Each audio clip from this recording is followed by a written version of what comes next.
ஹல்லேலூயா, ஹல்லேலூயா. கர்த்தருடைய பரிசுத்த நாமத்திற்கு ஸ்தோத்திரம் உண்டாவதாக. கர்த்தர் இந்த காலை வேளையில் மறுபடியும் அவருடைய சமூகத்தில் வருவதற்கும் அவருடைய நாமத்தை மைமைப்படுத்துவதற்கும் தேவன் கொடுத்த பெரிதான சாகியத்துக்காக நான் நன்றி செலுத்திக் கொள்கிறேன். ஹல்லேலூயா. தேவன் நிச்சயமாகவே நம்முடைய தேவையெல்லாம் சந்தித்து இம்மட்டுமாய் நாம் நிற்கும்படிக்கு தேவன் நமக்கு அனுக்கிரகம் பாராட்டியிருக்கிறார். எல்லா சூழ்நிலைகளின் மத்தியிலும் துக்கத்தின் மத்தியிலும் தேவன் நம்மோடு கூட இருந்து அவைகளை கடந்து வருவதற்கு ஜெயம் பெறுவதற்கு தேவன் உதவி செய்திருக்கிறார். ஹல்லேலூயா. எடுத்துக்கொள்ளுங்கள், லூக்கா எழுதின சுவிசேஷத்தின் புத்தகத்தில் வசனம் 5 வசனம் 28 வரைக்கும் நடக்கிறதான காரியங்களை நாம் சற்று தியானிப்போம். இயேசு கிறிஸ்துவிடம் அவருடைய சீஷர்கள் அவர் சொன்ன ஒரு காரியத்திற்காக பதில் கேட்கிறார்கள். பாருங்க, 5ஆம் வசனத்தில், பின்பு சிறந்த கற்களினாலும் காணிக்கைகளினாலும் தேவாலயம் அலங்கரிக்கப்பட்டிருக்கிறதை குறித்து சிலர் சொன்னபோது அவர், நீங்கள் பார்க்கிற இவைகளில் ஒரு கல் மற்றொரு கல்லின் மேல் இராதபடிக்கு எல்லாம் இடிக்கப்படும் நாட்கள் வரும் என்றார். இயேசு கிறிஸ்துடைய சீஷர்கள் பின்பற்றுகிறவர்கள் எதை குறித்து இயேசு கிறிஸ்துவிடம் கேட்கிறார்கள் என்றால், சிறந்த கற்களினாலும்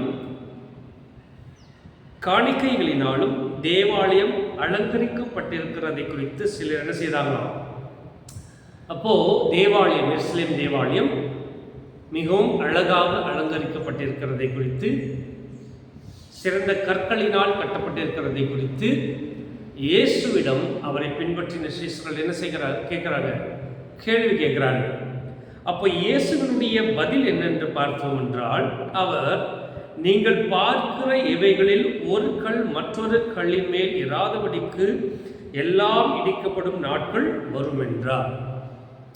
எந்த ஆலயம் விசேஷமான ஆலயம் என்று இஸ்ரவேல் ஜனங்கள், இந்த யூதர்கள் எந்த ஆலயத்துக்காக மகா பிரயாசப்பட்டு அதை கட்டினார்களோ, ஒருவேளை இந்த தேவாலயம் மறுபடியும் ஏரோதினால் புதுப்பிக்கப்பட்டுச்சு. இருந்தாலும் இதே இடத்துல தான் சாலமோன் தேவாலயம் கட்டி பின்பதாக இடிக்கப்பட்டு பின்பதாக செருபாபேல் மூலமாய் என்ன செய்து கட்டப்பட்டு, இல்லை பின்பதாக அது அநேக ஜனங்கள் கஷ்டத்தின் பாடுகளின் மூலமாய் இந்த சபை என்ன செய்தாங்க, கட்டினார்கள். அவர்கள் மிகவும் பிரயாசம் எடுத்துக்கொண்டார்கள். எஸ்ரா நெகேமியா நாட்களில் பார்த்தோம் என்றால் மிகவும் அதிகமாக என்ன செய்தார்கள், பிரயாசம் எடுத்துக்கொண்டார்கள்.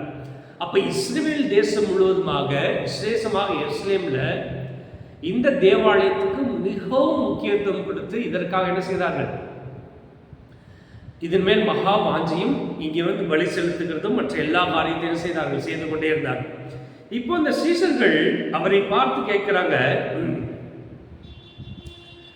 இந்த தேவாலயம் சிறந்த கற்களினாலும் காணிக்கைகளாலும் கட்டப்பட்டிருக்கிறதே, அலங்கரிக்கப்பட்டிருக்கிறது சிலர் என்ன செய்தாங்க, கேட்டாங்க.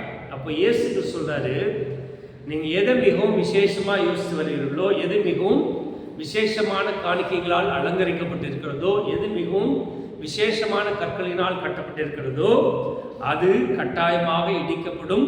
ஒரு கல்லின் மேல் ஒரு கல் இராதபடிக்கு என்ன செய்யும், இடிக்கப்படும் காலங்கள் வரும் என்று என்ன செய்யறாரு, சொல்லுகிறார் இல்லையா. பாருங்க, ஒருத்தர் எந்த சபை மேலே, இந்த ஆலயத்து மேல இந்த கூட்டத்தார் எத்தனையோ வருஷங்கள் விசேஷமாக இதன் மேல் வாஞ்சை வைத்து மரியாதை செய்து தேவனை ஆராய்ந்து கொண்டிருந்தார்களோ, அதே தேவாலயத்தை குறித்து இயேசு சொல்லுகிறார், இது ஒன்று கல் மேல் ஒரு கல் இராதபடிக்கு முற்றிலுமாய் தரைமட்டமாக்கப்படும் காலம் வரும் என்று என்ன செய்தார். அதே போல வந்துச்சு. இன்னொரு ஆலயத்தை என்ன செய்ய முடியல, கட்ட முடியல. அப்போ இந்த ஆலயம் ஏன் அப்படி சொன்னார் என்றால், இது கட்டப்பட்டது தேவனுடைய சித்தத்தினால்தான், புதுப்பிக்கப்பட்டது தேவனுடைய சித்தத்தினால்தான். தேவன் தான் அடிமைத்தனத்தில் கொண்டு வந்து கட்ட வைத்தாரு, எல்லாம் செய்தாரு. ஆனாலும் அங்கே அவர்கள் பாரம்பரியமாய் தேவனை ஆராய்த்து பரிசுத்தமாய் இல்லாமல், தேவனுக்கு பிரியமாய் இல்லாத அவர்கள் பலி செலுத்தி தங்களுடைய இஷ்டத்தினாலே ஆசாரியர்கள் தங்களுடைய இச்சைக்கு ஏற்ப காரியங்களை போதித்து தங்களுக்கு சுயலாபம் உண்டாகும்படி காரியங்களை செய்து அங்கே தேவனுக்கென்று ஒன்றும் செய்யாமல் தங்களுக்கென்றே செய்த போது தேவன் அந்த இடத்தை என்ன செய்யல, அங்கீகரிக்கவில்லை. அதை முற்றிலுமா என்ன செய்தாரு, அது இடிக்கப்படுவதற்காக ஒப்பு கொடுத்தார். அல்லேலூயா. அப்போ ஒரு தேவாலயம் சிறந்த கற்களினால் கட்டப்பட்டிருக்கிறதுனாலோ இல்லை சிறந்த காணிக்கையினால் அலங்கரிக்கப்பட்டிருக்கிறதுனாலோ தேவன் அந்த சபை என்ன செய்கிறது கிடையாது, அதன் மேல் அன்பு வைத்தோ அதற்கு பிரியப்படுகிறது கிடையாது. தேவன் தம்முடைய சித்தம் அந்த சபையில் நடக்கிறதா என்பதை குறித்து மிகவும் ஜாக்கிரதையாக கவனமாக இருக்கிறார். அல்லேலூயா. பாருங்க, நாம் ஆராதிக்கிற தேவாலயம் இல்லை ஸ்தலம் எந்த இடத்துல செல்கிறோமோ, ஒருவேளை சிறந்த கற்களினால் கட்டப்பட்டிருக்கலாம், சிறந்த இடமாய் காணப்படலாம். ஒருவேளை நீங்கள் கொடுக்கிற காணிக்கை நிமித்தம் அது சிறந்தா என்ன செய்யப்பட்டிருக்கலாம், அலங்கரிக்கப்பட்டிருக்கலாம். நாட்களில் நம்ம பார்த்தோம் என்றால் தேவாலயம் மிகவும் அழகாக என்ன செய்யப்படுகிறது, அலங்கரிக்கப்படுகிறது. அதில் ஒரு மாற்று கருத்தும் கிடையாது. கிறிஸ்துமஸ் வரும்போதோ புது வருஷம் வரும்போதோ அதை சிறப்பாக என்ன செய்கிறார்கள், அலங்கரிக்கிறார்கள். அது கட்டப்பட்டிருக்கிற நிலைமையை நீங்கள் பார்த்தீர்கள் என்றால் நிஜமாகவே தேவன் தான் ஆசீர்வாதம் கொடுத்திருக்கிறார். காணிக்கையின் மூலமாக யாராவது காசு கொடுத்தாங்க, அது மிகவும் அற்புதமாய் கட்டியிருக்கிறாங்க. இது மாத்திரமே தேவன் அந்த ஆலயத்தை பிரியப்படுவதற்கு என்ன செய்யாது, வழிவகுக்காது. தேவன் தாம் சொன்ன திட்டங்களும் தாம் வைத்திருக்கிற திட்டங்களும் தம்முடைய சித்தமும் அந்த ஆலயத்தில் நிறைவேறுகிறதா என்பதை குறித்து மிகவும் கவனமாக இருக்கிறார். ஒருவேளை அப்படி நிறைவேறவில்லை என்றால் நம்ம எந்த ஆலயத்தை குறித்து, ஒருவேளை அது என்னுடைய சரீரமான ஆலயமாக இருக்கலாம், இதை கட்டுவதற்கும் தேவன் தான் கிருபை செய்தார், இதை அலங்கரிக்கிறதுக்கும் தேவன் தான் கிருபை செய்தார். தம்முடைய பரிசுத்தாவினாலே தம்முடைய ஆவியின் குணங்களினாலே அலங்கரித்து இருக்கிறோம். ஆனால் தேவனுடைய சித்தம் நிறைவேறவில்லை என்றால், தேவனுக்கு மகிமை செலுத்துகிற தேவன் என்ன வாஞ்சிக்கிறாரோ அதை நாம் அறிந்து கொண்டு அதை செய்யவில்லை என்றால் தேவன் ஒருபோது என்ன செய்கிறது, it's a character, important character of Jesus Christ. இயேசு கிறிஸ்து தம்முடைய சித்தம் நடக்கிறதா, நிறைவேறுகிறதா, எதற்காக இந்த உலகத்தில் வந்தாரோ அது நிறைவேறுகிறதா என்பதை குறித்து மிகவும் ஜாக்கிரதையாக இருக்கிறார். இல்லை நம்ம நன்றாக அலங்கரித்திருக்கிறோம், நன்றாக கட்டப்பட்டிருக்கிறது, அது நின்றுவிடும் என்று நாம் ஒருபோது என்ன செய்ய முடியாது, விசுவாசிக்க முடியாது. பேசுகிற சொல்லாரு, இந்த ஆலயம் இருக்கு இல்லையா, எதற்காக நீங்கள் வைராக்கியமாக இருக்கிறீர்களோ இந்த ஆலயம் ஒரு கல்லின் மேல் ஒரு கல்லீரால் என்ன செய்யும், இடிக்கப்படும் காலம் வரும். சரியா? அப்போ முக்கியமான கருத்து என்ன, தேவ சித்தமில்லாத, தேவ திட்டம் நிறைவேறாத, ஒருவேளை நன்றாக கட்டப்பட்டிருக்கிற, வெளியேற பெற்ற கற்களினால் கட்டப்பட்டிருக்கிற, மிகவும் அலங்கரிக்கப்பட்டிருக்கிற, உங்கள் காணிக்கையினால் அலங்கரிக்கப்பட்டிருக்கிற ஆலயமையா இருந்தாலும் அது கட்டாயமாக இடிக்கப்படுவதற்கு தேவன் அனுமதி கொடுப்பார் என்பதுதான் மூல கருத்து. அல்லேலூயா.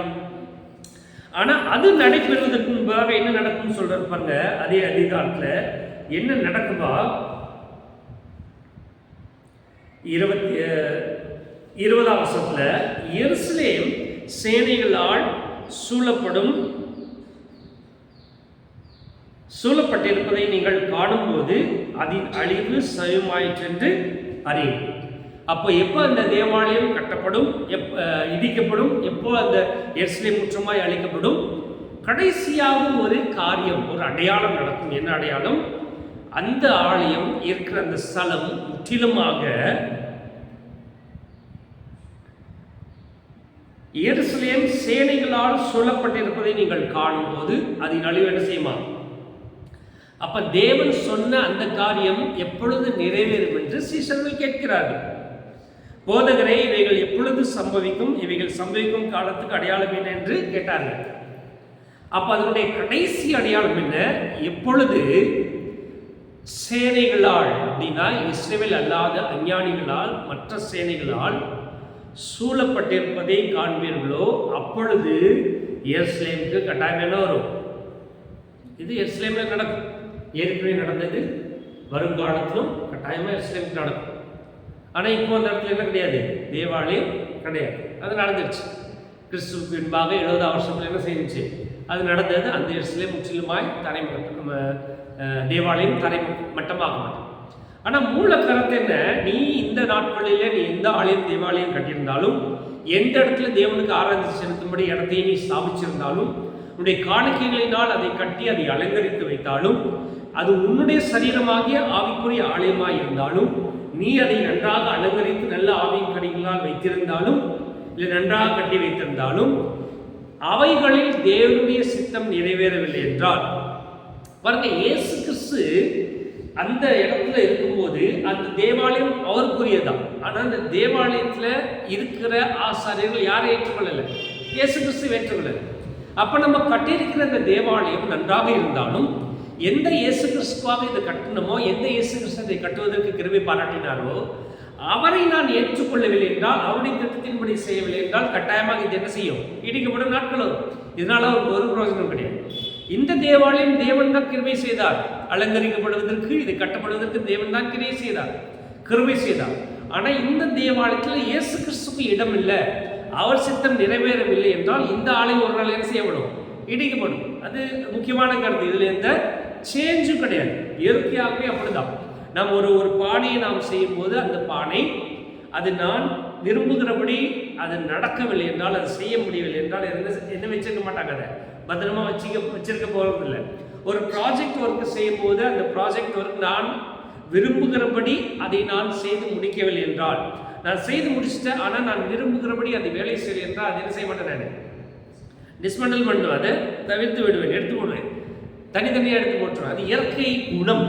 அதுபோல தேவனுடைய இயற்கை குணம் என்ன என்றால், அவர் தான் தேவாலயத்தை கட்டுவதற்கு பழைய ஏற்பாட்டு காலத்திலும் உதவி செய்தார், புதிய ஏற்பாட்டு காலத்திலும் இந்த பில்டிங் எல்லாம் கட்டுவதற்கு அவர் தான் அனுக்கிரகம் பாடுறார். அது மாத்திரமல்ல, ஆவிக்குரிய சபையாகிய நம்முடைய சரீரம் கட்டப்படுவதற்கு, அலங்கரிக்கப்படுவதற்கு கிருபை செய்வது யார் தான்? தேவன் தான். ஆனால் இதுல எப்படி எருசலேம் தேவாலயம் இருந்தும் இயேசு கிறிஸ்துக்கு அங்கே ஒரு மரியாதையில் இடம் இல்லையோ, அதே போல நம்முடைய இடத்துல நாம் ஒருவேளை அலங்கரிக்கலாம், பாட்டு பாடி அலங்கரிக்கலாம், காணியை கொடுத்து தேவாலயத்தை அலங்கரிக்கலாம், நீங்கள் கொடுக்குற காசை வைத்து பில்டிங் அழகாக கட்டலாம். அதுபோல் நம்முடைய சரீரத்தை நாம் பாட்டு பாடி அலங்கரிக்கலாம், வர்ஷிப் பண்ணி அலங்கரிக்கலாம், வேத வசனத்துக்குள்ள நாம் படிச்சு என்ன செய்யலாம். ஆனால் இயேசு கிறிஸ்துக்கும் எனக்கு எந்த சம்பந்தம் கிடையாது. அவருடைய திட்டம் எதுவும் நிறைவேறவில்லை. நாம் ஆராதிக்கிற ஸ்தலத்திலோ நம்முடைய சபையிலோ அவருடைய திட்டம் நிறைவேறல, அதுக்கு முரட்டாட்டமே நாம் காணப்படுகிறோம் என்றால், முற்றிலுமாய் அவருடைய கருத்துக்கு நாம் ஆட்சேபனை தெரிவித்து அவர் என்ன வேணாலும் யோசிச்சுக்கிட்டோம், அவர் என்ன வேணாலும் சொல்லட்டும், நான் அதன்படி செய்ய மாட்டேன், நான் என்னுடைய இஷ்டத்தின்படி செய்து கொண்டே இருப்பேன், உலகத்துக்கு காண்பிப்பேன், நான் மிகவும் பயபக்தியாக இருக்கிறேன், பாருங்க நாங்கள் நல்லா பாட்டு பாடுவோம், வர்ஷிப் பண்ணுவோம், நல்லா பிரசங்கம் பண்ணுவோம் என்று காட்டிக்கொண்டு இயேசு கிறிஸ்து என்ன சொல்கிறாரோ அதை செய்யாமல் இருப்போம் என்றால், இயற்கையாகவே உலகத்துல ஒன்றும் சேர்ந்தால் இவ்வளவுதான் வரும், ஒன்றுதான் வரும். ஆமாவே இல்லையா? 1 into 1 எவ்வளவுதான் வரும் இல்லையா? 1 + 1 சேர்ந்தா என்ன ஆகும்? 2 தான் வரும். இதை மாற்றி நீங்கள் போட முடியுமா? இல்லை 1 + 1 போட்டால் 10 வந்துடும் சொல்ல முடியுமா? சொல்ல முடியாது. 1 into 1 போட்டால் 10 வந்துடும் சொல்ல முடியுமா? இயற்கையாகவே தட் இஸ் த கால்குலேஷன். அதே போலதான் எதை நாம் கட்டுகிறோமோ, பாருங்க, அநேகர் வீடு கட்டுகிறார்கள், அவர்கள் கட்டி முடித்த பிறகு உலகத்தில் சொல்லுவாங்க வாஸ்துபடி இல்லை என்றால் தாங்கள் அங்கே என்ன ஆகுது, அவங்க என்ன வாஞ்சிக்கிறோமோ நிறைவேறல. அப்போ கூப்பிட்டு கேட்குறாங்க, ஏன் அதெல்லாம் நிறைவேறல? அவங்க சொல்லுவாங்க வாஸ்துபடி என்ன செய்யல, சரியா கட்டப்படல. உடனே இடித்துட்டு மாற்றி என்ன செய்யறாங்க. அதே போலதான் ஆவிக்குரிய பிள்ளைகளாகி நாம் எந்த தேவாலயம் கட்டுவதற்கு தேவன் உதவி செய்தாரோ, இந்த இடத்துல தேவனுடைய திட்டம் நிறைவேற இல்லை என்றால், நான் அலங்கரிக்கப்பட்டிருக்கலாம், என்னுடைய சபை அலங்கரிக்கப்பட்டிருக்கலாம், ஆனால் அதனால யாருக்கு எந்த பிரயோஜனம் கிடையாது, தேவனுக்கு எந்த பிரயோஜனம் கிடையாது. இயற்கையாகவே அதனுடைய முடிவு என்ன? எப்படி தேவாலயம் அழிவுக்கு ஒப்பு கொடுக்கப்பட்டதோ, நாம் தேவன் அழிக்க மாட்டார். இதை ஒரு நாள் சேனைகள் சூழும் காலம் தேவன் அனுமதிச்சிருவார். ப்ரொடெக்ஷன் கிடையாது. சேனைகள் சத்துருக்கள் சூழும் காலம் வரும்போது அந்த எருசலேமுடைய அழிவு சமீபமாயிற்று என்று செய்து கொள்ளுங்கள். சரியா? அப்போ கட்டாயமாக தேவ திட்டம் செய்யாத தேவ சபைகளும் தேவ திட்டம் நிறைவேறாத சரீரமாகிய சபையும் ஒரு நாள் அழிக்கப்படும் நாட்கள் வரும். அதற்கு விரோதமாக வரும் சத்துருக்களை தேவன் நிறுத்த மாட்டார். அல்லேலூயா. ரெண்டாவது பாருங்க, சொல்றாரு பூமியில் நடக்கிற காரியங்களும் சொல்றாரு. 9-10 வசனங்களை நாம் வாட்சம் என்றால் யுத்தங்களை நாம் பார்க்கிறோம். அதுக்கு பிறகு என்ன செய்வாங்க, 8ஆம் வருஷத்துல வஞ்சிக்கப்படும் நாட்கள் வரும் இல்லையா, பூமி அதிர்ச்சிகள் இதெல்லாம் உண்டாகும். ஆனா அதற்கு முன்பதாக ஒரு காரியம் நடக்கும் பாருங்க. 12ஆம் வருஷத்துல இவைகள் எல்லாம் நடப்பதற்கு முன்னே என்னவா, மேல 3 காரியங்கள் சொல்றாரு. ஒன்று, 8ஆம் வருஷத்துல நிறைய பேர் தன்னை கிறிஸ்துவ என்று சொல்லி நம்ம என்ன செய்வாங்க, வஞ்சிப்பாங்க, எச்சரிக்கையா இருங்க. 9ஆம் வருஷத்துல யுத்தங்கள்லாம் உண்டாகும் இல்லையா. 10ஆம் வருஷத்துல ஜனத்துக்கு விரோதமாய் ஜனம், இது யுத்தங்களை குறித்து சொல்லுகிறது. 3வது நடக்கும், இயற்கை சீற்றங்கள் உண்டாகும், பூமி அதிர்ச்சி அழிவுகள் உண்டாகும். சரியா? 3 காரியங்கள் சொல்றாங்க. ஒன்று, 8ஆம் வருஷத்துல அநேக பேர் இயேசு என்று சொல்லிக்கொண்டு நம்மை வஞ்சிப்பார்கள், எச்சரிக்கையாயிருங்கள். 2வது, உலகத்துல ஜனத்துக்கு விரோதமாக ஜனங்கள், ஜாதிக்கு விரோதமாய் ஜாதிகள் என்ன செய்வாங்க? யுத்தம் செய்வாங்க. மூன்றாவது இயற்கை சீற்றங்கள் உண்டாகும். இதற்கு முன்னதாக ஒன்று உண்டாகும். என்ன அப்படி என்பதை 12ஆம் வசனத்தில் என்ன செய்யப்பட்டிருக்கிறது? சொல்லப்பட்டிருக்கிறது. சரியா? இப்ப நீங்க பாருங்க, எருசலேம் அழிக்கப்படுவதற்கு முன்பதாக என்ன நடக்கும்? தேவனுடைய திட்டம் நிறைவேறாத ஒரு ஸ்தலம் அழிக்கப்படுவதற்கு முன்பாக என்ன நடக்கும்? சத்துருக்கள் அதை சூழ்ந்து கொள்வார்கள். அப்பா அழிய வருதுன்னு யோசிக்கிறது. இந்த சத்துருக்கள் சூழ்வதற்கு முன்பதாக என்ன நடக்கும்? அநேகர் வஞ்சிப்பாங்க, ஜனத்துக்கு விரோதமாய் ஜனங்கள் சண்டை போடுவாங்க. மூன்றாவது இயற்கை சீற்றங்கள் உண்டாகும். சரியா? வரிசைப்படுத்திக் கொள்ளுங்க, நான் பின்னாடி சொல்றேன். எருசலேம் அழிக்கப்படுவதற்கு முன்பாக தேவன் திட்டம் செய்யாத, தேவன் திட்டம் நிறைவேறாத, வெறும் கற்களினால் கட்டப்பட்டிருக்கிற, அலங்கரிக்கப்பட்டிருக்கிற எந்த தேவாலயமாக இருந்தாலும், தேவ சபையாக இருந்தாலும், அது உங்களுடைய சரீரமாகிய சபையாக இருந்தாலும் அது கட்டாயமாக அழிக்கப்படும். அதற்கு முன்பதாக நீங்கள் சத்துருக்களால் சூழப்படும் காலம் வரும். அந்த சத்துருக்களால் சூழப்படுவதற்கு முன்பதாக என்ன நடக்கும்? 3 காரியம் சொல்றாங்க. 1, வஞ்சிக்கப்படுவீர்கள். 2வது யுத்தங்கள் உண்டாகும். 3வது பூமி அதிர்ச்சிகள் உண்டாகும். சரியா? ஆனா அதற்கு முன்பதாக என்ன நடக்கும் என்று சொல்றாரு 12ஆம் வசனத்தில். இவைகள் எல்லாம் நடப்பதற்கு முன்னே என் நாமத்தின் நிமித்தம் அவர்கள் உங்களை பிடித்து ஜப ஆலயங்களுக்கும் சிறைச்சாலைகளுக்கும் என்ன செய்வாங்களாம்? ஒப்பு கொடுத்து ராஜாக்கள் முன்பாகவும் அதிபதிகள் முன்பாகவும் உங்களை இழுத்து துன்பப்படுத்துவார்கள். ஆனாலும் அது உங்களுக்கு சாட்சியாக ஏதுவாயிருக்கும். சரியா? என்ன நடக்குமா? அப்போ இந்த அழிவு உண்டாகிறதுக்கு முன்பாக முதலாவது என்ன நடக்கும்? தேவனுடைய திட்டத்தை நிறைவேற்றுகிற, தேவனுடைய சித்தத்தை செய்கிறதான தேவ பிள்ளைகளை அவர்கள் இயேசு கிறிஸ்துவின் நாமத்தின் நிமித்தம் பிடித்து என்ன செய்வாங்களா? ஜபாலயத்துக்கு முன்பதாகவும் சிறைச்சாலைகளுக்கு என்ன செய்வாங்களா? ஒப்பு கொடுப்பாங்க. யாருக்கு நிற்கணுமா? ராஜாவுக்கு முன்பாக நிற்க இழுத்து துன்பப்படுத்துவார்கள். ஆனா இது எல்லாம் எதற்கு ஏதுவாக நம்மை வழிநடத்தும் அப்படின்னா, ஆனாலும் அது உங்களுக்கு சாட்சியாவதற்கு ஏதுவாயிருக்கும். என்னவா சாட்சியாவதற்கு ஏதுவாயிருக்குன்னா, will testify Jesus. எப்படி? when someone will catch us, hand us over to the kings in order to place us inside the prison, everyone will come against us and the church, those who are fulfilling the will of God. தேவனுடைய திட்டத்தை, தேவனுடைய சித்தத்தை, தேவன் என்ன plan வச்சிருக்கிறாரோ, தேவன் எந்த அழைப்பினால் உங்களை அழைத்தாரோ, எதற்காக அழைத்தாரோ அதை சரியாய் நிறைவேற்றுகிற எந்த சபையும், எந்த தேவனுடைய பிள்ளைகளும் கட்டாயமாக பகைக்கப்படுவீர்கள். உங்களை பிடித்து துன்பப்படுத்தி சிறைச்சாலைகளுக்கு ஒப்பு கொடுப்பதற்கு யார் முன்பாக போய் நிற்பாங்க? ராஜாக்கள், அதிகாரிகள் முன்பாக போய் நிற்க வைப்பாங்க. அதன் மூலமா என்ன நடக்கும்னு இயேசுக்கள் சொல்றாரு. ஆனாலும் அது உங்களுக்கு சாட்சியாவதற்கு ஏதுவா இருக்கும். இதன் மூலமா என்ன நடக்கும்? சேம் கஷ்டம்தான். தேவனுடைய திட்டத்தை நிறைவேற்றாத எருசலேமுக்கு சுற்றிலுமாக யார் சூழ்ந்து கொள்வார்கள்? சத்ரு சூழ்ந்து கொள்வார்கள். ஆனா அது இடிக்கப்படும். ஆனா அதற்கு முன்பதாக தேவனுடைய திட்டத்தை நிறைவேற்றுகிற தேவனுடைய பிள்ளைகளுக்கு சுற்றிலுமா அதே சத்துரு வருவாங்க, அதே விரோதிகள் வருவாங்க. நம்ம பிடிச்ச எங்க ஒப்பு கொடுப்பாங்க? ராஜாக்களுக்கு ஒப்பு கொடுப்பாங்க. இப்ப இது ரெண்டையும் பார்த்தீங்கன்னா ஈக்குவலா நடக்கிற மாதிரி இருக்கும். தேவனுடைய திட்டத்தை நிறைவேற்றாத அவர்களும் சொல்றார்கள், எங்களையும் என்ன செய்யறாங்க? பாடுபடுத்துறாங்க. அதே மாதிரிதான் யாருக்கு நடக்குது? யார் தேவனுடைய திட்டத்தை செய்கிறார்களோ அவர்களையும் பகைவர்கள் சுற்றி கொள்வார்கள், பிடிப்பார்கள், ராஜாக்கு ஒப்பு கொடுப்பார்கள். The difference is that அவர்கள் தங்களை சாட்சியை அறிவிக்க முடியாது, அழிஞ்சு போவார்கள். ஆனால் யார் தேவனுடைய திட்டத்தை செய்கிறார்களோ அவர்களுக்கு விரோதமாய் எழுப்பி சத்துருக்களை அவர்களை கொடுமைப்படுத்தும் போது முடிவு என்ன உண்டாகுமா? அது உங்களுக்கு சாட்சியாவதற்கு ஏதுவாயிருக்கும். என்ன? You will glorify Jesus, you will testify his name.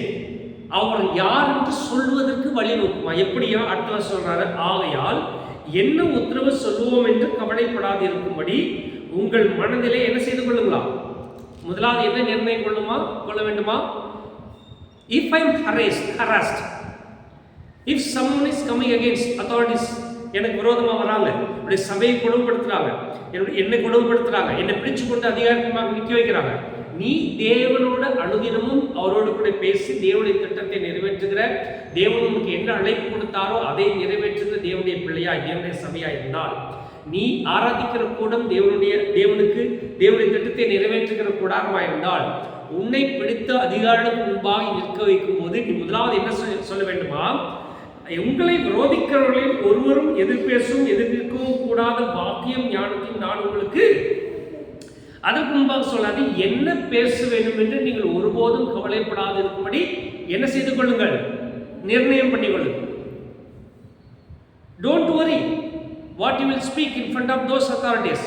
ஏன்னா உங்களை விரோதிக்கிறவர்கள் ஒருவரும் எதிர்க்கவும் கூடாத வாக்கையும் ஞானத்தையும் நான் உங்களுக்கு கொடுப்பேன். This is the difference between those who are not fulfilling the will of God, even though they are constructed well with valuable stones and decorated with every valuable money, and those children who are fulfilling only the will of God. This is the difference. அவர்கள் கற்களினால் நன்றாக கட்டப்பட்டிருக்கிறார்கள், அலங்கரிக்கப்பட்டிருக்கிறார்கள், ஆனால் தேவனுடைய திட்டத்தை நிறைவேற்றல. நீங்களும் அதே போல தேவனால் அலங்கரிக்கப்பட்டிருக்கிறீர்கள், ஆனால் நீங்க தேவனுடைய திட்டத்தை நிறைவேற்றுகிற தேவனுடைய பிள்ளைகளாக இருக்கிறபடினாலே உங்களுக்கு விரோதமாய் ஒருத்தர் வரும்போது நீங்கள் அழிக்கப்பட மாட்டீர்கள் அவர்களை போல, ஆனால் நீங்கள் சாட்சிகளாய் இருப்பீர்கள். உங்களுக்கு தேவன் இவ்வளவு ஞானத்தை கொடுப்பார். இந்த சத்துருக்களுக்கு விரோதமாக அற்புதமாய் பதில் சொல்லுகிறத, அவர்கள் கேட்கிற எந்த கேள்விக்கும் பதிலளிக்கிற ஞானத்தினால் யார் நிரப்புவாராம்? அந்த வசனத்தை வாசிங்க. உங்களை விரோதிக்கிறவர்கள் ஒருவரும் எதிர் நிற்கவும் கூடாத வாக்கையும் ஞானத்தையும் நான் உங்களுக்கு கொடுப்பேன். யார் கொடுப்பாரு? இயேசு கிறிஸ்து கொடுப்பார். ஏனென்றால் அந்த சபை இயேசு கிறிஸ்துக்கு முக்கியத்துவம் கொடுத்த சபை. அந்த மனுஷன், அந்த விசுவாசி இயேசு கிறிஸ்துவின் திட்டத்தை நிறைவேற்றுகிற பிள்ளையா இருந்தபடினாலே அவர்கள் பிடிக்கப்படும் போது எந்த இயேசு கிறிஸ்துக்காக அவருடைய திட்டத்தை நிறைவேற்றுவதற்காக நின்றார்களோ, தேவன் கொடுத்த அழைப்பை அவர்கள் பின்பற்றினார்களோ, அவர்களுக்கு சத்ரு எதிர்பேச முடியாத ஞானத்தினாலும் ஆவியினாலும் வாக்கினாலும் யார் நிற்பா? அந்த இயேசு கிறிஸ்து நிற்பா. ஆனால் யார் அலங்கரிக்கப்பட்டிருக்கிறார்கள், கற்களினால் கட்டப்பட்டிருக்கிறார்கள், யார் தேவனுடைய சத்தத்தை நிறைவேற்றவில்லையோ அவர்களுக்கு அந்த வாக்கு கொடுக்க மாட்டார்கள். அவர்கள் அழிக்கப்படுவார்கள். ஒரு கல்லின் மேல் ஒரு கல் இல்லாதபடிக்கு அழிக்கப்பட்டு போவார்கள். ஆனால் யார் தேவனுடைய, நீ கட்டப்பட்டிருக்கிறதுனால பெருமை பாராட்டாத, நீ அலங்கரிக்கப்பட்டிருக்கிறதுனால பெருமை பாராட்டாத, உன்னிடத்தில் அன்பு இருக்கு, அரவணை பொறுமை இருக்கு, நீடி சாந்தம் தயவு நற்குணம் இருக்கு அப்படின்றதுனால பெருமை பாராட்டாத. That won't make any difference. எப்ப டிஃபரன்ஸ் உண்டாகும்? When with those valuable things, when you try to fulfill the calling which God has given unto you, நீ அதை வைத்துக்கொண்டு தேவனுடைய வாழ்க்கையில், உன்னுடைய சபையில், உன்னுடைய சரீரத்தில் தேவன் என்ன நிறைவேற்றும் என்று வாஞ்சிக்கிறாரோ, என்ன திட்டத்தை வைத்திருக்கிறார் அதை நிறைவேற்றும் போது தேவனுடைய அழிக்கப்படுவதற்கல்ல, சாட்சியாய் நிற்பதற்கு அனுக்கிரகம் பாராட்டுவார். எதிரிகள் உனக்கு விரோதமாய் பேசக்கூடாது, எதிர்த்து பேச முடியாத வாக்கையும் ஞானத்தையும் யார் அருள்வா? தேவன் அருள்வா. அநேக பேர் பாருங்க, சபையில் என்று சமயம் பேசிடுவாங்க. அப்படி இப்படி தேவன் விடுதலை ஆக்குகிறார், தேவன் கட்டுகளை அவிழ்க்கிறார், தேவன் அக்கினியை பரப்புகிறார், தேவன் அப்படி பண்ணுகிறார், தேவன் இப்படி பண்ணுகிறார், எல்லாம் பேசிடுவாங்க. தப்பு கிடையாது, பேசு. நான் ரிலீஸ் பண்ணுகிறேன், நான் உடைக்கிறேன், எல்லாம் பேசிடுவாங்க. ஆனால் சத்துருக்கள் சூழ்ந்திருந்து அதிகாரிகளுக்கு முன்பாக நம்மளை கொண்டு போய் நிறுத்தும் போது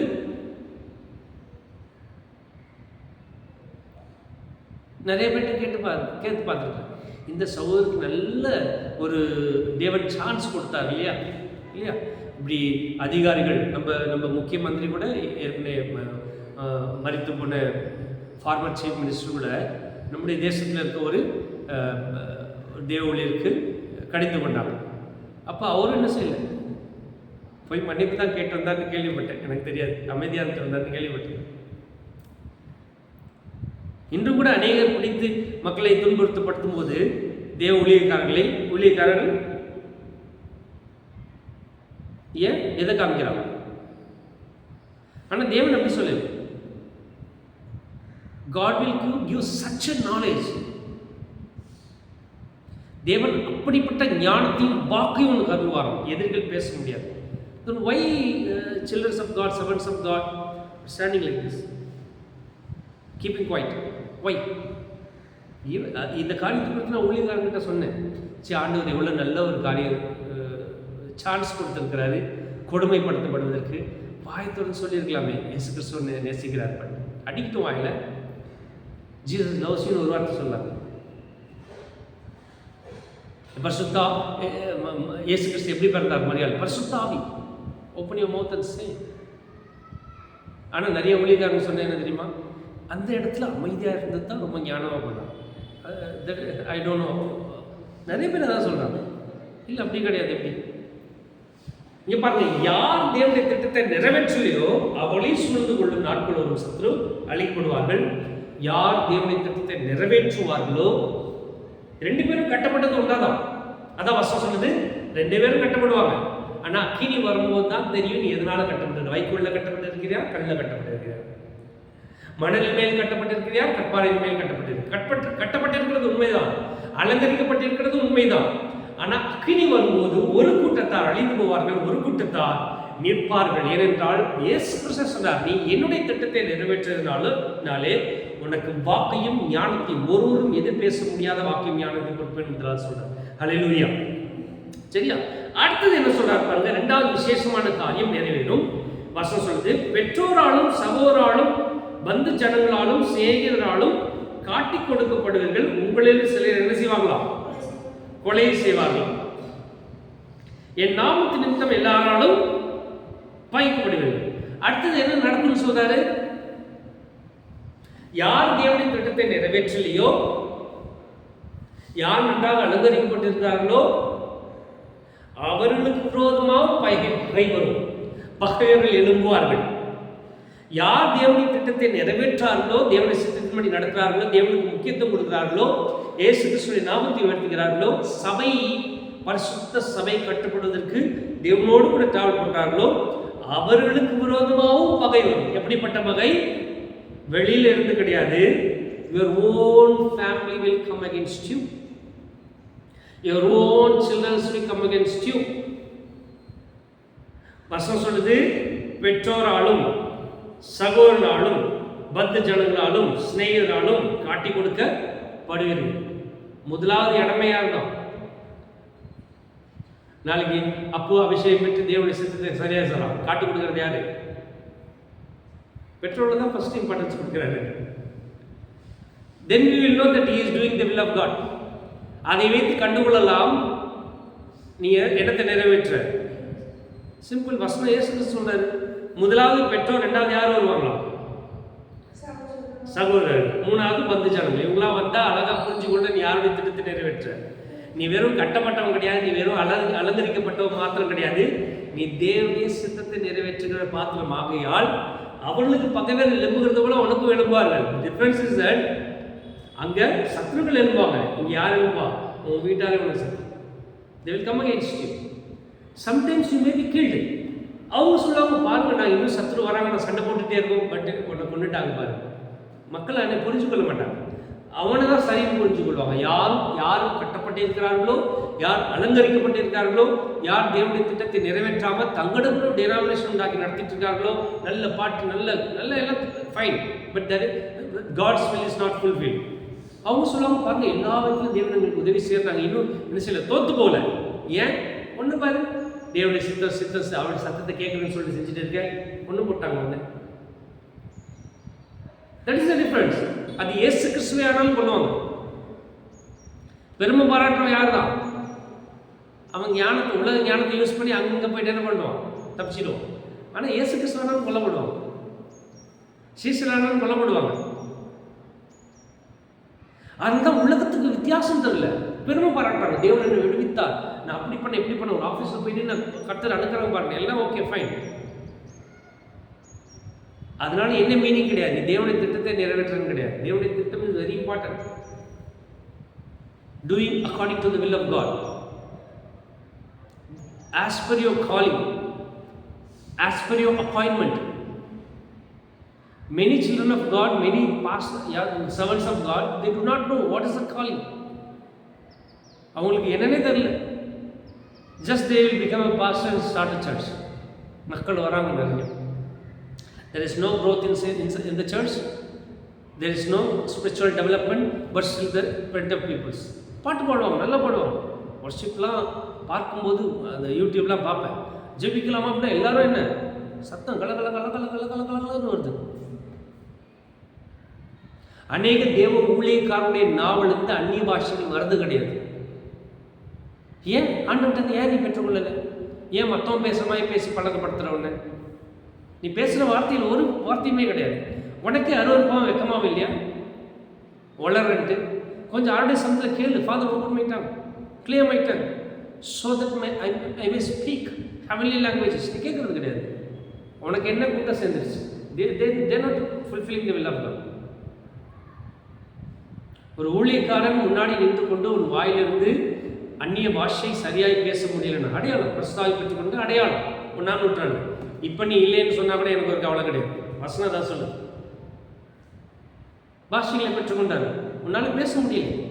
ஒரே வார்த்தை இத்தனை வருஷமா சொல்லி கொண்டிருக்கிறாய, தப்பு கிடையாது, பேச ஒரு வார்த்தை. But you can grow, isn't it? You can grow. If you ask God, He is going to give you. கேளுங்கள் கொடுக்கப்படும் சொல்லியிருக்கிறார், தட்டுகள் திறக்கப்படும், தேடுகள் கண்டடைவல்னு சொல்லியிருக்கிறார். ஏன் நீ கேட்கறது கிடையாது?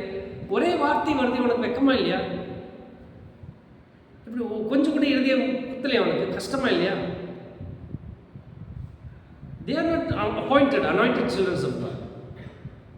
Every anointed, appointed, called servant of God will speak in heavenly tongues. He will start speaking to God. ஒரே வார்த்தை ஓட்டிட்டு இருக்க மாட்டேன். புண்படுத்துவதற்காக சொல்லலை, புண்படு. நான் அப்படி தான் இருந்தேன். கொஞ்சம் புண்படு, ஆண்டோட சமத்தில் கேள்வி. God will give you new anointing in new spiritual languages that will break every barriers that will come in front of you. அது இல்லாமல் கூட நீ உடைக்கலாம் நார்மல் பாஷையில். ஆனால் ஆண்டவர் அனுக்கிரகம் பாராட்டேன். தேவனோடு பேசுகிறவன் ரகசியங்களை பேசுகிறான். He will reveal the secrets. Hallelujah. So இவர்கள் என்ன செய்யப்படுவாங்க? பறிக்கப்படுவார்கள். ஆனால் ஒரு காரியம் அவங்களுக்கு எங்களுக்கு என்ன வித்தியாசம்? அவங்க ஒரு நாள் வரும்போது அழிந்து போவார்கள் ஒன்றுமில்லாமல். ஆனால் இவங்களுக்கு சொல்லுகிற முடிவு என்ன? ஆனாலும் உங்கள் தலைமையில் ஒன்றாகிலும், வாட் இஸ் தி டிஃபரன்ஸ்? அவர்கள் அழிஞ்சு போவாங்க. இவருடைய தலைமையில் ஒன்றும் என்ன செய்யாது? அழியாது. See the power of a single hair from the child of God who is well built, who is well decorated with the fruits of spirit, and who is exactly following the path of Jesus Christ, his calling. அவனுடைய தலை மயிரில் ஒன்று கூட என்ன செய்யாது? அழியாது. Difference தெரியுதா? Exactly things will happen. Nobody will differentiate. Sometimes people will see you and laugh. அவங்க கூட ஒரு கூட்டம் சேர மாட்டேங்குது, அவன் பேசி யார் கேட்க மாட்டாங்க, நோ ப்ராப்ளம். அங்கே பாரு சம கூட்டம். அங்கே போகிற வாசல் ரொம்ப ஈஸி, ஆனால் இங்கே போகிற வாசல் ரொம்ப கஷ்டம். ஹல்லேலூயா. அவர்கள் அழிவார்கள். எருசலேமை அழிச்சு சோர்ந்தார்கள். ஆனால் தேவனுடைய திட்டத்தின்படி செய்கிற the plan of God is very important. நீ எப்படி வீடை கட்டியிருக்க, தட்ஸ் ஃபைன். நீ எப்படி அலங்கரிச்சுக்க, தட்ஸ் ஃபைன். ஆனால் இந்த வீட்டில் ஒன்றுமே நடக்கலைன்னா 6 மாதம் கழிச்சு வந்து பாரு, அழகா மக்கள் வருவாங்க போவாங்க, அப்படி ஆகிடும். Every church, the building which God has permitted to us to construct, in every temple of God, we have a divine purpose to be fulfilled on the same. ஒரு பர்பஸ் இருக்கு. காலிங் என்னன்னு மற்றவங்களுக்கு தெரியும். அப்படியே ரட்சிக்கப்பட்ட உடனே நான் என்ன செஞ்சிட முடியாது. சுவிசேஷம் அறிவிங்க, அதெல்லாம் that's fine, it is important. But church it's very very very valuable thing. நீ மனவாட்டியை தூக்கி சுமந்து கொண்டு நடத்துகிற ஒரு மனுஷன், நீயும் மனவாட்டி தான். ஆனால் உனக்கு ஸ்பெஷல் ஒர்க் கொடுத்துருக்கிறார். மனவாட்டியே வழிநடத்தி கற்பா கண்ணியா யார்கிட்ட ஒப்பு கொடுத்துரு, இயேசு கிறிஸ்துக்கிட்ட. ஆனால் நீ அந்த கண்ணியை வச்சு என்னென்ன ஆட்டம்லாம் காமிக்கிற? தப்பு இல்லையா?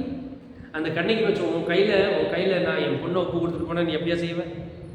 கல்யாணம் வரைக்கும் பார்த்துவேன். ஆனால் பரிசுத்த சபை தேவனுடைய கிறிஸ்துவனுடைய மனவாட்டி, அதை வச்சு நீ என்னென்ன ஆட்டம்லாம் காமிக்கிற? ஒரு ஒன்றும் கிடையாது. நீ சத்தம் மட்டும் அவங்க சத்தம் போடுறாங்க. நீ மைக்கில் 2 பாஷை டங்ஸ் பேசினா எல்லாரும் அதே பேசுகிறாங்க.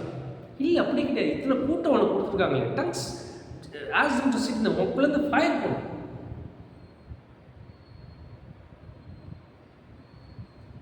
டோட்டலாக கவனிச்சு பாருங்க, YouTube pastors and many pastors rose, even old pastors, their tongues are blocked. They can't speak in heaven languages. பெரிய பெரிய பேச்சு பேசுவாங்க. It shows that they are not God. பெரிய கூட்டம் வச்சிருக்கனால தேவனால் அழைக்கப்பட்டவங்களாம் கிடையாது.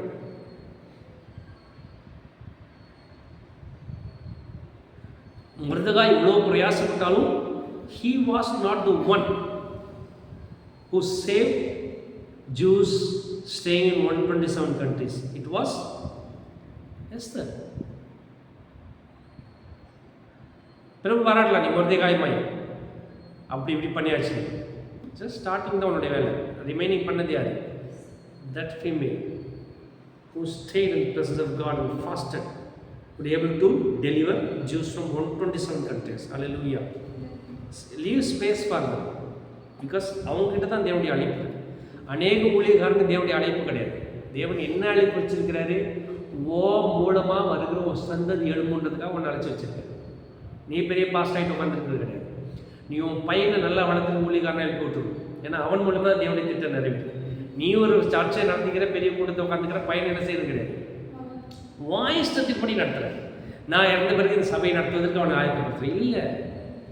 அநேக ஊழியக்காரனுடைய வாழ்க்கையில் தேவன் ஏன் உன்னை பிரித்தெடுத்தார்? உன் பையனுக்கு பிறக்கிற குழந்தைய கடைசி நாள் உயர்த்துவதற்காக தேவன் பிரித்தெடுத்தது. அவனுக்கு அது தெரியவே தெரியாது. உன்ன மாதிரியே உன் பையனை ஆக்கிடும். அவனுக்கு என்ன அழைப்பு எதுவுமே தெரியாது. It is very important. ரெண்டு பேருக்கும் சேம் திங் லேப். ரெண்டு பேரும் கட்டப்பட்டாங்க, ரெண்டு பேரும் அலங்கரிக்கப்பட்டாங்க. ஆனால் ஒருத்தர் சூழ்ந்து நிற்பாங்க, அழிஞ்சு போயிடுவாங்க. ஒருத்தர் சூழ்ந்து நிற்பாங்க, ஆனால் குடும்ப விரோதமாக வரும். உன் தலையில் இருக்கும் ஒரு மயிரை என்ன செய்யாது? அழியாது. You should understand the difference. அழியாதுன்னு சொல்கிறாரு. ஹல்லேலூயா.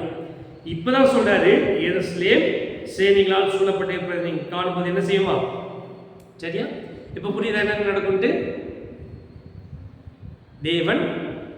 தேவனுடைய கிருபையினாலே வெளியேற பெற்ற கற்களினால் கட்டப்பட்டிருக்கிற தேவனுடைய சபை, காணிக்கையினால் அலங்கரிக்கப்பட்டிருக்கிற சபை, தேவனுடைய திட்டத்தை நிறைவேற்றும் போது என்ன நடக்கும்? முதலாவது 3 காரியம் சொன்னேன், 2 காரியம். என்ன நடக்கும்? முதலாவது, உங்களை பிடித்து ஒப்பு கொடுப்பாங்க. அங்கே நீங்கள் சாட்சியாக இருக்கீங்க. ஒருவரும் பதில் பேச முடியாத வாக்கிங் ஞானத்தை கொடுப்பார். 2வது, உங்கள் குடும்பம் என்ன செய்யும்? உனக்கு விரோதமா. ஆனால் உன் தலையில் இருக்க ஒரு மயிரை என்ன செய்யாது. அதுக்கப்புறம் நடக்கும், அநேகர் வஞ்சிக்கப்படுவாங்க இல்லையா? அநேகர் வஞ்சிக்கப்படுவாங்க. யுத்தங்கள் நடக்கும். அப்புறம் பூமி அதிர்ச்சிகள் நடக்கும். கடைசியா எதை சுற்றி கொள்வாங்க? தேவாலயத்தை சுற்றுவாங்க. ஆனால் தேவனுடைய திட்டத்தை நிறைவேற்றாத எந்த தேவாலயமும் எந்த மனுஷனும் அழிந்து போகிற சூழ்நிலை ஏற்படும். ஆனால் தேவனுடைய திட்டத்தை நிறைவேற்றுகிற ஒருவன், ஒருவேளை அவன் எங்கே நிறுத்தி வைக்கப்பட்டாலும், அதிகாரிக்கு வாக்கப்பட்டாலும் இல்லை கொலை செய்யப்பட்டாலும், அவர்கள் அழியும். வசனம் சொல்லுது, அழிக்கப்பட மாட்டாங்க. Even is hair will not be Detroit இல்லையா? இன்னும் என்னோட டேவிட் ஸ்டேன்ஸ்லாம் பாருங்க, அழிச்சிட்டு அழிச்சாங்க இல்லையா? Still is remain. அவருடைய வார்த்தை இன்னும் ஜீவனா இருக்கு, அவருடைய பேர் இன்னும் ஜீவனா இருக்கு. Everyone, the entire universe knows is name. Even the spirit of darkness is kingdom knows is name. Hallelujah. அழைக்க முடியாது. அப்போ ரெண்டுமே சேமாக நடக்கிற மாதிரி இருக்கும் இல்லையா? அவங்களும் சொல்லுவாங்க நாங்கள் கட்டப்பட்டிருக்கோம், நம்மளும் சொல்லுவாங்க கட்டப்பட்டிருக்கோம். அவங்க சொல்லுவாங்க நாங்கள் அலங்கரிக்கப்பட்டிருக்கோம். நாங்களும் என்ன செய்கிறோம்? அவங்களும் பாட்டு பாடுவாங்க, நாங்களும் பாட்டு பாடுவோம். அவங்க துதிப்பாங்க, நாங்களும் துதிப்போம். The main thing is through your search, through you, தேவனுடைய திட்டம் நிறைவேறதா? நீ செய்கிற ஊழியம் தேவன் கொடுத்த ஊழியமா?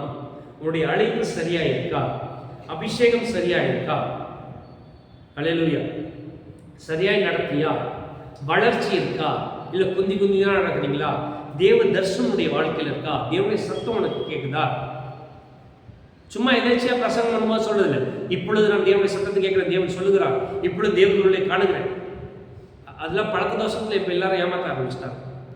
தேவ தூதர்களையும் தேவனுடைய சத்தத்தை கேட்ட தேவ பிள்ளைகள் இருப்பாங்க, பாருங்க, ஏழைகள் இருப்பாங்க. கேட்டு பாருங்க, அவங்களுடைய ஃபீலிங் தெரியும் என்ன நடந்துச்சு. அவங்களுக்குலாம் ஒரு முக்கியத்துவம் இல்லை இந்த நாட்கள்.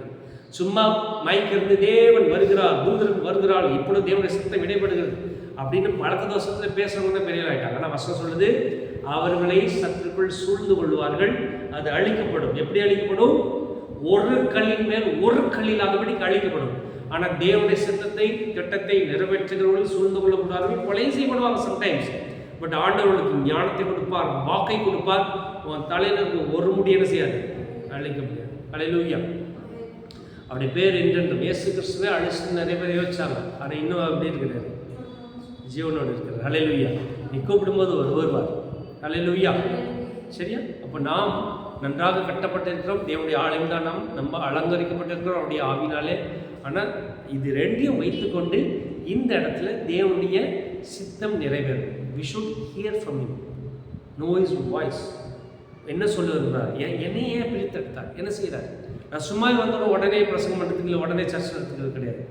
you should know actually what is the call. என்ன செய்ய விரும்புகிறார், ஏது செய்ய விரும்புகிறார், என்ன செய்யணும், எல்லாத்தையும் சரியாக செய்வோம் என்றால் கொஞ்சம் கொஞ்சமாக இந்த ஆலயம் கட்டப்படும். அழிவு வரும்போது நாம் அழிக்கப்பட மாட்டோம், கண்மலையில் நிற்போம். அல்லேலூயா. அநேகருக்கு சகாயம் கொடுக்கிற விலையேற பெற்ற பாத்திரமாக தேவன் நம்மை எடுத்து பிரயோஜனப்படுத்துவார். கண்களை மூடி ஜெயிப்போமா? எங்களை அதிகமாக நேசிக்கிற எங்கள் நல்லது அப்படியே ஆசீர்வதிக்கப்படுதான இந்த காலை வேலைக்காய் நன்றி செலுத்துகிறோம். கர்த்தரை மட்டுமா எங்களோடு கூட இடைப்பட்டதற்காய் நன்றி. தெய்வீக கிருபைக்காய் நன்றி. தொடர்ந்து இந்த வாரம் முழுவதும் உடைய கிருபை எங்களோடு கூட இருக்கட்டும். நீர் எங்களை வழி நடத்தும்படியாக செலுத்துகிறோம். சகல துதியும் கனமும் மகிமையும் குருக்கு மாத்திரம் செலுத்துகிறோம்.